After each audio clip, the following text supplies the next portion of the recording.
best services provided at optimum spending.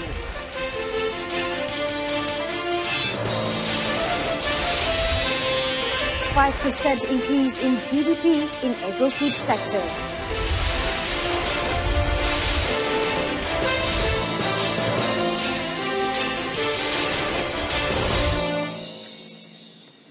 Good evening, I'm Cynthia Arthur. You're watching News on 2.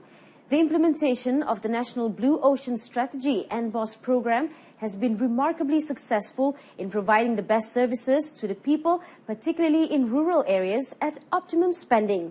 Prime Minister Datuk Seri Najib Tun Razak said the multi-agency collaboration aims to break the walls between ministries, departments and agencies that typically practice separate services to come together under one roof to provide more effective service to the people. Kicking off the country's first NBOS Fiesta in Kampung Baru Salong in Pekan Pahang today, the Prime Minister said the fiesta is proof that the opposition's claims the government was bankrupt was inaccurate. He added that the fiesta will allow the people to enjoy the best services that focused on three main elements that are of high impact, being implemented quickly and cost-saving for the government. Kita akan beritahu pada rakyat bahawa kerajaan buat ini untuk rakyat. Ini bukan berarti bahawa kerajaan tak ada duit. Nah, ini berarti bahawa kita ada duit, tapi kita nak gunakan duit itu untuk memberi keberhasilan yang lebih baik, optimumkan pembelanjaan kita. Itulah dia di sebalik tujuan kita buat NBOS ini. The Prime Minister stated that 113 NBOS Fiesta programs will be implemented across rural areas. Also present during the NBOS Fiesta launch were Treasury Secretary General Tan Sri Dr. Muhammad Irwan Serigar Abdullah and Secretary General of the Ministry of Communications and Multimedia Tan Sri Dr. Sharifah Zara Said Ahmad. Commenting on the first NBOS Fiesta, he said that the word fiesta, which derived from the Spanish word for festival, also meant the program was being held for the people to enjoy the services provided by the government. This is in line with programs such as the Mobile Community Transformation Center that brings government services directly to the people, besides offering price discounts on essential goods of between 5 to 20%. Datuk Seri Najib said the government is also considering to promote NBOS vehicle registration numbers in the future. The Agriculture and Agro-Based Industry Ministry is targeting a 5% increase in gross domestic product GDP in the national agro-food sector by the year 2025. It is a welcoming comparison to the GDP revenue of 3.3% or 36 billion ringgit recorded in 2016, which involves the agro-food industry such as crops, livestock and fisheries. Its Minister, Datuk Seri Ahmad Shabri Cheek, however, said 3.3% was still a small amount as it is working towards reducing its dependency towards food imports such as corn seeds used in the breeding of livestock. The ministry is also striving to generate new areas of agro-food such as dairy products, which can generate new income and meet the country's needs. Jadi ini juga adalah merupakan bidang kekayaan baru yang memerlukan ternakan tenusu dan sekaligus kita mempertikaikan upaya menghasilkan makanan kepada benih ternakan tenusu tadi dan ini adalah merupakan kekayaan baru tak termasuk madu kelulut, tuna, ikan dan sebagainya. Jadi ini antara perkara yang perlu kita beri fokus di dalam dasar pertanian kita yang akan datang. Datuk Seri Ahmad Shabri said this after attending an event at Hotel Primula Beach, Batu Buruk in Kuala Terengganu. Day 3 of the floods in Perlis saw the flood and weather improving, with the water level slightly lower than last night. Perlis Menteri Besar Datuk Seri Azlan Man also took the opportunity to visit the displaced residents around Kangar. According to Datuk Seri Azlan, most of the lower-lying areas were flooded when the Timah Tasoh Dam water was released in stages due to water level exceeding the warning level. Meanwhile, a few new areas such as Al Marhum Kayang and Kampung Kota Keran were temporarily flooded as the water passed through the areas before reaching out to sea.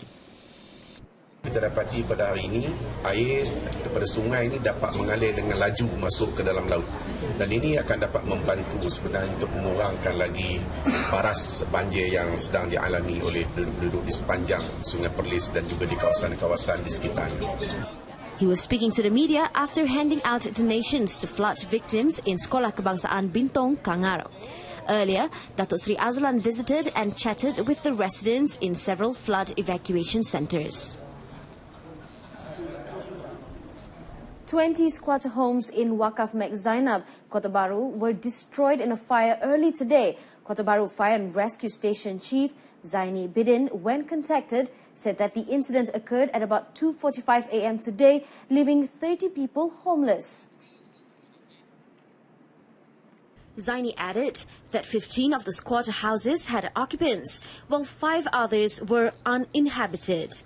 A total of 26 personnel rushed to the scene after they received the distress call at 2:52 a.m. and arrived on the scene 10 minutes later. 10 of the wooden squatter houses had already been destroyed by the time firemen arrived at the scene. An added factor in the quick spread of the fire was due to the close proximity in which the rented homes were built. The firemen managed to stop the fire from spreading in 45 minutes. However, 20 of the residential units could not be saved. No casualties were reported, and the cause of the fire and total losses are still being investigated. 52 foreigners, including 5 women, were caught in a raid held by the Immigration Department at an entertainment centre in Taman Pelangi, Juru, Pulau Pinang last night. 4 local citizens believed to be the owners and caretakers of the centre were also arrested. Immigration Department Director General Datuk Sri Mustafar Ali, who headed the operation, raided the premises together with 25 officers from the State Immigration Department. The raid was done based on public tip-offs and investigations held by the department itself. All the foreigners arrested were from Bangladesh, Indonesia, Myanmar and Nepal, aged between 20 and 40 years old. Apabila kita tanya tadi pada operatornya, mereka mengatakan baru setahun lebih. Tetapi kalau tengokkan dari premis ini, saya percaya mungkin lebih lama lagi. Tetapi bagaimanapun siasatan sedang dijalankan dan tindakan tegas tetap akan diambil. They were also found to have abused the use of their travel pass and did not possess any valid travel documents and were sent to the Juru Detention Depot for further investigation. About 14,000 illegal foreign workers have been detained by the Immigration Department nationwide since the deadline for the enforcement card, e-card, expired on July 1st. The e-card functions as a temporary confirmation of employment for illegal foreign workers in lieu of valid travel documents from their respective countries. The Sarawak state government has no plans to stop former Prime Minister Tun Dr. Mahathir Mohamad and DAP advisor Lim Kit Siang from entering the state. Chief Minister Datuk Patinggi Abang Johari Tun Openg, however, said the decision could change depending on the situation. Datuk Patinggi Abang Johari said Sarawak only denies entry to those who are suspected of practicing elements of extremism. No, they want to come under certain what I call extremist view of certain. We still continue. So Tun and Lim is not. We see that tomorrow. Tun Dr. Mahathir and Kit Siang are scheduled to attend a DAP ceramah in Kuching tomorrow. The Sarawak government had in the past denied entry to a few outspoken individuals, including Pribumi Perkasa Malaysia President Datuk Ibrahim Ali and Datuk Jamal Yunus. Sarawak Police will continue to track and cripple gambling activities around Sarawak, as there are still many stubborn operators that continue to take risks and operate without any regard for the law. Criminal Investigation Department CID Chief Datuk Dave Kumar said this in a statement following the arrest of 14 individuals, including 2 foreigners who did not possess any valid documents at 2 premises which ran illegal gambling activities in Miri, Sarawak yesterday. Datuk Dev said police seized cash amounting to 618 ringgit, 10 laptops used for cyber gambling and Wi-Fi peripherals during the first raid at Bandar Baru, Permai. Meanwhile, 9 desktops, 10 laptops, Wi-Fi peripherals and 370 ringgit were seized at the second raid at Jalan Pasar Lutong. All those arrested between the ages of 20 and 50 years old will be investigated under the Common Gaming House Act 1953 and the Immigration Act.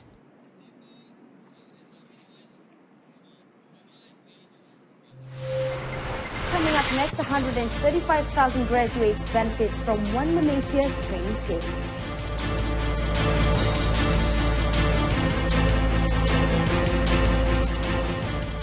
5,000 graduates have benefited and obtained jobs since the launch of the One Malaysia training scheme SLIM in 2011. Minister in the Prime Minister's Department, Datuk Seri Abdul Rahman Dahlan, said that through the program, graduates were given the opportunity to go for job training and improve their communication skills. Abdul Rahman urged all quarters, particularly the private sector, to also engage in assisting local graduates to increase their marketability. Pendekatan SLIM ialah mereka membawa syarikat-syarikat yang mempunyai peluang-peluang pekerjaan yang ada kosong dalam syarikat masing-masing. Bermakna syarikat-syarikat yang datang hari ini memang mempunyai keperluan untuk memberikan peluang pekerjaan atau latihan kepada pencari kerja dalam program SLIM ini. Speaking at SLIM Open Interview Program 2017 Western Zone at Universiti Pendidikan Sultan Idris UPSI in Tanjung Malim, Perak, Datuk Seri Abdul Rahman noted that SLIM continued to keep track of graduates who have previously joined the program. The SLIM Open Interview will offer a total of 12,000 jobs and training opportunities over the course of 2 days of the program, which begins today. It was launched by Perak Menteri Besar, Datuk Seri Dr. Zamri Abdul Kadir.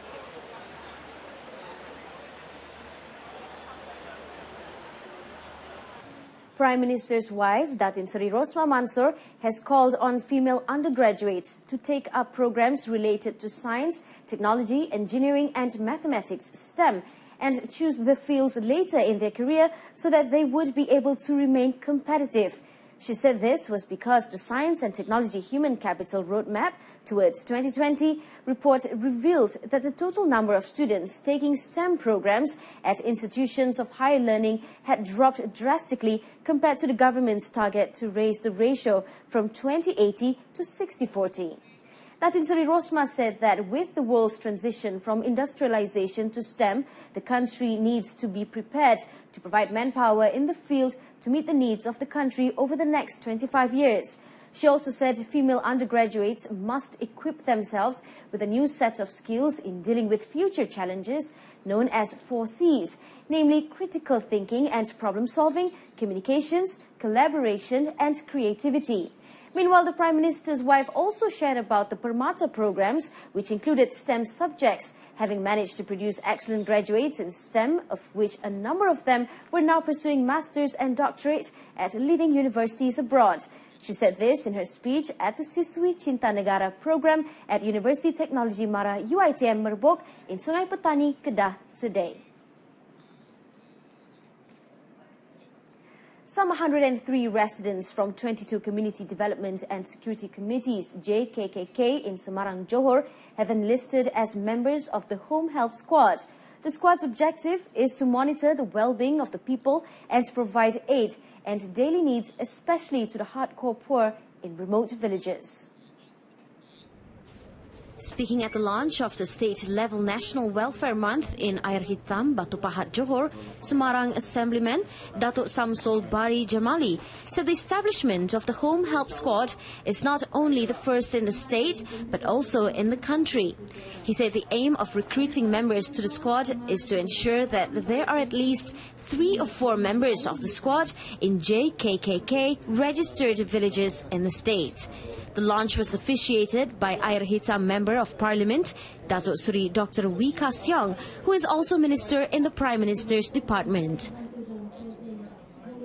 Saya terharulah selaku wakil rakyat melihat Jabatan Kebajikan Malaysia melalui program hari ini telah bersama-sama dengan beberapa badan yang lain, Pertubuhan Ihsan Johor, untuk memberi sumbangan, termasuk juga menyiapkan sebuah rumah dengan cara IBS pasang siap dalam tempoh 3 hari.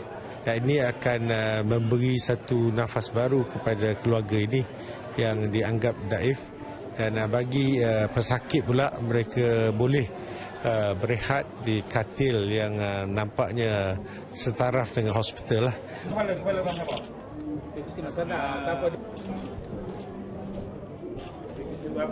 Rupanya ada 2 kes. Satu adalah abang dia. Tourists to Langkawi have been advised to adhere to regular advisories from local authorities, especially if they wish to take part in beach or open sea activities.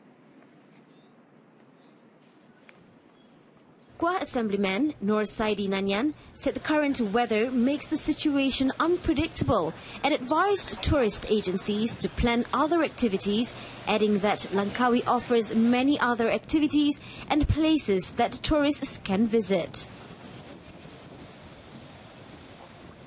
Kita nasihatkan bahawa pelancong perlu mengikuti nasihat daripada pihak berwajib, terutamanya sukan laut lah.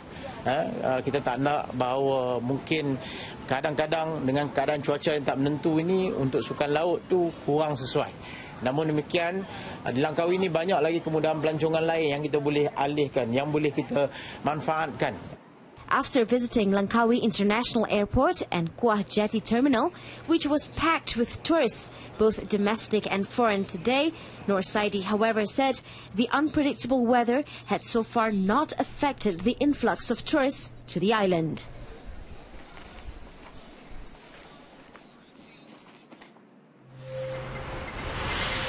Still ahead, Myanmar urged to end violence and oppression against Rohingya.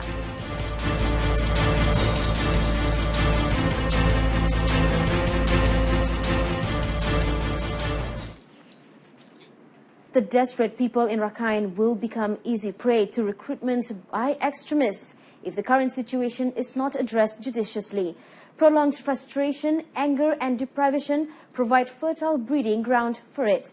Therefore, when delivering the national statement at the 72nd United Nations General Assembly in New York, Foreign Minister Datuk Seri Anifah Aman called upon the government of Myanmar to end the violence and stop the destructions to life and properties and allow immediate unimpeded access for the delivery of humanitarian aid. Though the Myanmar government has given its repeated assurances to implement measures to resolve the issue, the recent incidents of violence has not assuaged Malaysia's concerns for effective safeguards to be put in place on the ground. I also like to take this opportunity to commend the Bangladesh government for doing their utmost in receiving almost 500,000 Rohingya refugees in the past 3 weeks. Sheltering such a huge number of refugees certainly put a strain on any country. And Malaysia has dispatched humanitarian aid to Bangladesh on 9 September 2017 and will do more. In the spirit of compassion and humanity, I call on the international community to support the humanitarian efforts in Bangladesh. The subsequent clearance operations by Myanmar have claimed countless innocent civilian lives and caused more than 400,000 Rohingyas to flee their homes. Datuk Seri Anifah added that such atrocities had unleashed a full-scale humanitarian crisis that the world simply cannot ignore but must be compelled to act. The UN has labelled the Rohingya one of the most persecuted religious minorities. Apart from the plight of the minority ethnic Rohingyas, the minister also highlighted the question of Palestine, developments in the Korean Peninsula, elimination of nuclear weapons, global movement of moderate and UN reform initiative.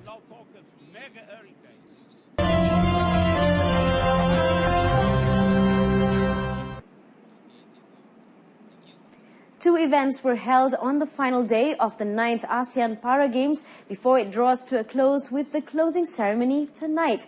Table tennis offered 17 gold medals, while goalball had 2 gold medals up for grabs. The men's national goalball team at the 9th ASEAN Para Games claimed Malaysia's 90th and final gold medal as the Games draws to a close tonight.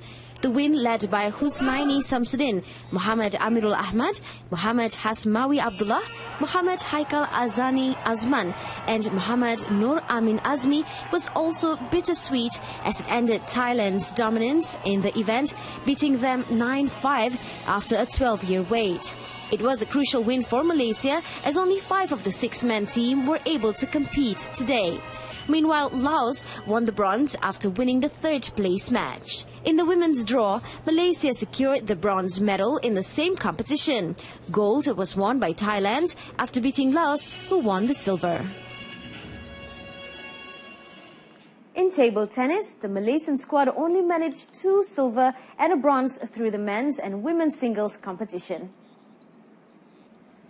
Ting Eng Hock, who competed in the men's singles T9 mild impairment of legs or playing arm para table tennis competition, lost to Indonesian Supriyatna Gumilar in straight sets 8-11, 7-11, 9-11 in the finals. Supriyatna is also the gold medal winner at this event during the ASEAN Para Games held in Myanmar. The 52-year-old Eng Hock, who won the team gold on Wednesday, defeated Myanmar's So Hae-tu 3-1 in the semi-finals. He said he could not contain his nervousness at the finals and made several unforced errors that contributed to his loss. He added that he had decided to retire from active competition and focus more on coaching. Meanwhile, in the women's singles SF5, Malaysia's aim for gold was not meant to be achieving a silver and a bronze won by Tan Ki Chok and Chung So Fan.